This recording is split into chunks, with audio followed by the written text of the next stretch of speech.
राधे राधे। मित्रों, लोग बार बार भगवान श्री कृष्ण और माँ राधा के विवाह का प्रश्न पूछते रहते हैं। इसमें युगल स्वरूप के विषय में अज्ञान होना ही उनकी शंका का प्रमुख कारण है। देखिए, जो नित्य एक हैं, जिनमें कभी आप भेद की कल्पना ही नहीं कर सकते, और जो स्वयं सच्चिदानंद स्वरूप है, उनमें परस्पर विवाह होने न होने का कोई प्रश्न ही नहीं उठता। तथापि कुछ लोग उनका विवाह भी देखते हैं, और ब्रह्म वैवर्त पुराण के अनुसार स्वयं श्री ब्रह्मा जी के द्वारा एकांत कानन वन में उनके विवाह कराए जाने का साक्षात वर्णन प्राप्त होता है। श्री राधा जी के रायण गोप के साथ विवाह की बात भी आती है। उसमें श्री दामा का शाप ही प्रमुख कारण था, परंतु वह विवाह स्वयं नहीं किंतु छाया के साथ हुआ था, ऐसा स्पष्ट उल्लेख प्राप्त होता है। वहाँ लिखा है, राधा जी अयोनिजा थी, माता के पेट से नहीं पैदा हुई थी। माँ ने योग माया की प्रेरणा से वायु को ही जन्म दिया, परंतु वह स्वेच्छा से जगत जननी माँ श्री राधा प्रकट हो गई। 12 वर्ष बीतने पर उन्हें यौवन में प्रवेश करती देख माता पिता ने रायण गोप के साथ ही उनका संबंध निश्चित किया। उस समय श्री राधा घर में छाया को स्थापित करके स्वयं अंतर ध्यान हो गई। उस छाया के साथ ही उक्त रायण का विवाह हुआ।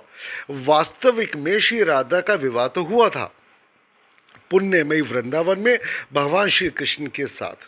जगत सृष्टा विधाता ने विधि पूर्वक ही उसे संपन्न कराया था।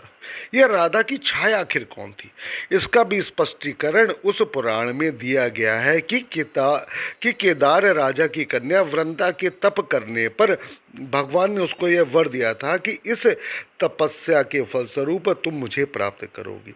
फिर व्रज में असली राधा जी जब वृषभानु की कन्या के रूप में अवतीर्ण होंगी, तब उनकी छाया के रूप में उत्पन्न हो जाओगी, अर्थात उत्पन्न होगी। विवाह के समय रायण छाया रूपिणी तुम्ही से विवाह करेगा। वह वास्तविक राधा तुमको रायण के हाथों में अर्पण करके स्वयं अंतर्ध्यान हो जाएगी। परंतु कुछ लोग रायण पत्नी को ही, यानी कि कुछ लोग रायण पत्नी तुम्ही को राधा माने रहेंगे। उस समय असली राधा तो मेरे पास निवास करेंगे और छाया रूपिणी तुम रायण की स्त्री होकर ही जीवन यापन करोगी। अतः यह सिद्ध है कि यह छाया भी वास्तविक में राधा की नहीं है, यह भी केदार कन्या वृंदा का ही अवतार है। इससे यह कदापि सिद्ध नहीं होता कि वास्तविक राधा का किसी अन्य गोप से विवाह हुआ था। या तो उन राधा का प्रसंग है जो भगवान श्री कृष्ण की नित्य अभिन्न रूपा है, सर्वेश्वरी मूल प्रकृति है, समस्त देवी स्वरूपणी है, जगत जननी है, श्री कृष्ण की परम राधिका है, श्री कृष्ण की परम आराध्या है और उनकी साक्षात आत्मा ही है। मित्रों, जगत जननी श्री राधा का नाम ही समस्त रोग कष्ट दरिद्रता इत्यादि का तुरंत ही निवारण करने वाला है। मित्रों, जो जगत जननी श्री राधा का नाम लेता है, भगवान श्री कृष्ण स्वयं उनके सम्मुख ही रहते हैं, क्योंकि राधा नाम ही एक ऐसा नाम है जो समस्त रोग शोक कष्ट दरिद्रता निवारण के साथ साथ मोक्ष का भी आपके कारण बनता है। राधा नाम समस्त कष्टों का निवारण करने वाला नाम है। श्री कृष्ण गोविंद हरे मुरारी, हे नाथ नारायण वासुदेवाय, हरे कृष्ण कृष्ण कृष्ण हरे हरे, हरे राम राम राम हरे हरे, हरे राम राम राम हरे हरे, हरे कृष्ण कृष्ण कृष्ण हरे हरे। मित्रों, राधा रानी तो इतनी भोली भाली है, इतनी सीधी सादी है, जगत जननी के आप श्री चरणों में स्वयं को आप अर्पित कर दें। आप यह स्वयं देखेंगे जगत जननी की कृपा आप पर कैसे प्राप्त होती है।